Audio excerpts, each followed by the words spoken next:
Breaking news. Anthony Joshua has set social media on fire following a confirmed incident on the expressway. The videos are circulating, reactions are intense, and opinions are divided as fans react in real time. Watch till the end to see the reactions and share your thoughts in the comments. Hi guys, okay, let's talk about the Anthony Joshua accident, because honestly I'm tired. I'm really tired, not even of politicians right now.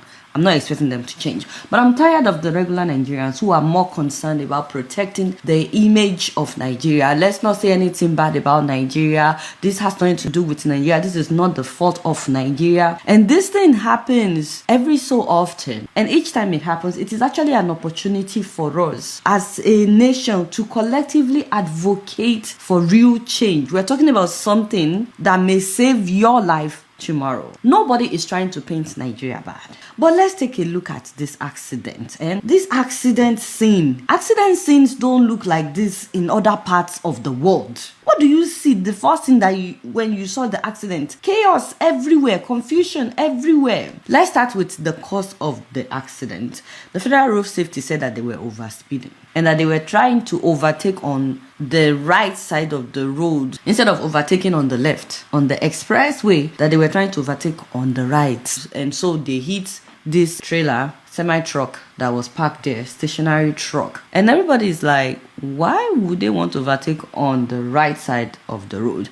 And then the commissioner of police in Ogun State said that what had happened was their tire burst and the driver lost control. And that's why they veered off the road and hit the semi-truck that was parked there, the trailer that was parked there. So it's possible that they were speeding and that their tire burst and then they went and hit the trailer that was parked there.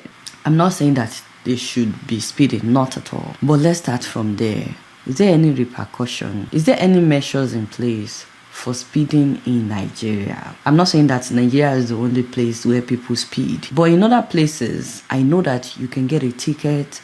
I know that something is enforced. Do we enforce anything when it comes to speeding on the roads of Nigeria? Because if people know that, in Nigeria, when you speed, you get ticket, it's a lot of money, or you get some kind of repercussion, it will help people to check themselves. So you see, I'm not blaming everything on Nigeria. But this is what I blame on Nigeria. That truck parked by the roadside, if it wasn't there, it's possible that this accident wouldn't have been fatal. Why was that truck there? How long has that truck been there? If this was just an emergency stop for the truck, it's understandable. And in other parts of the world, if it's an emergency, the truck had to stop by fire by force. But how long has this particular truck been parked there?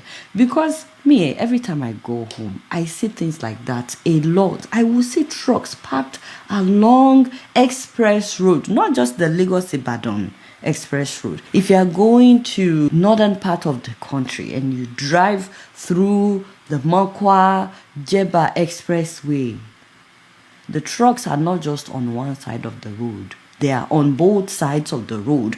And I am talking about, you may see 100 trucks parked by the roadside. Now, the road is not good. The road is terrible. All these drivers are trying to avoid potholes, but there's really nowhere to go because the trucks are right there. Do you know how many people have died on that Mokwa Jeba road? Do you know how many accidents happened there?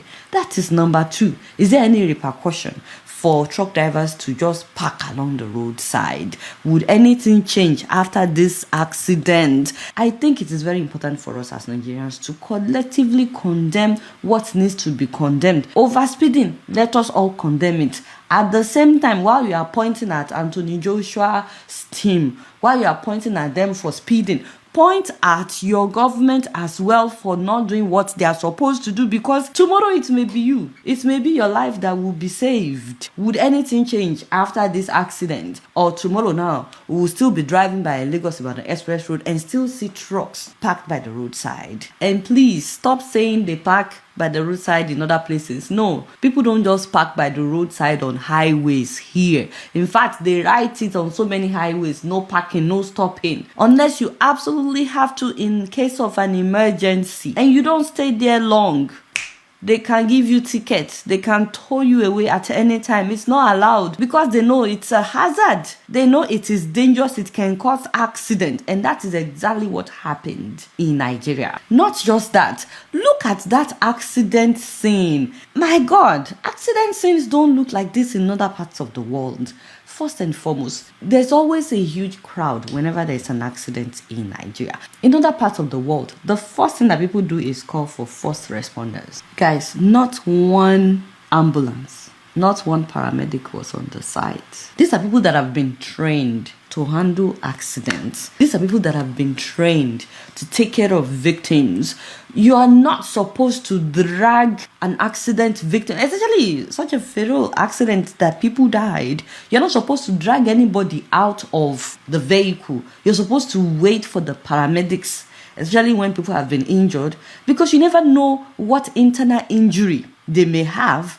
And if you move them the wrong way, it may make things worse. People are supposed to call for the emergency response team. And that is another thing that we all need to condemn collectively as a country. How many people know the number for emergency response team? Because they don't always show up. It is not available everywhere. Yes, it is available in Lagos. It's available in Abuja. But other parts of the country, what's happening? When are we going to get it together? Why can't people just pick up their phone and call 911 like people do in other parts of the world? The only reason that the people there, the crowd, they are not calling anybody is because nobody would come. And then I've seen some people say, well, it's the highway. Do you expect ambulance to come? Yes. The federal road safety that came, do they not work in hand with some hospitals? Do they not have like paramedics that they work with, that they can call quickly that an accident just occurred on so we are there right now, make your way there? I don't understand. What is the point of the federal road safety patrolling if they cannot treat people? Because you need to understand why ambulance is very important, why paramedics are very important, why first responders are very important. In so many parts of the world, you call them within 5 minutes, they would have been there. And every second counts in such an instance. And I'm speaking from experience. I shared with you guys what happened when I was pregnant with my son and I was throwing up blood, a lot of blood, and my husband dialed 911. From the time that he dialed and the time